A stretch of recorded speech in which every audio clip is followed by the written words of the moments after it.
സഞ്ജു എന്ന brand value നമ്മൾ I P എല്ലിൽ ഇപ്പം ആർ സി ബി ആയാലും അല്ലെങ്കിൽ മുംബൈ ആയാലും ചെന്നൈ ഈ 3 ടീമിനാണ് ഈ ഐ പി എല്ലിൽ 11 ടീമുകളിലെ കൂടുതൽ സപ്പോർട്ടേഴ്സ്. കാരണം അതിൻ്റെ ബ്രാൻഡ് വാല്യൂ ആണ്.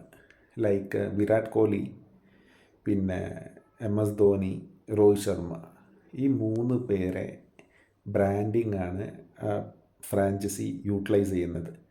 ഇപ്പം MS ധോനിക്ക് ശേഷം ചെന്നൈ സൂപ്പർ കിങ്സിന് അങ്ങനത്തെ ഒരു ബ്രാൻഡ് വാല്യൂ വേറെ ആരും കിട്ടൂല.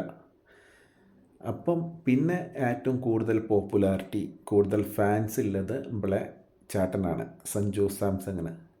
അപ്പോൾ സഞ്ജു സാംസൻ്റെ കളീനെക്കാട്ടിയും ആ ബ്രാൻഡ് വാല്യൂ, സപ്പോർട്ടേഴ്സ്, ഫാൻസ്, ഈ എല്ലാം കാരണം കൊണ്ടാണ് സഞ്ജു നമ്മുടെ ചെന്നൈയിലേക്ക് വന്നത്.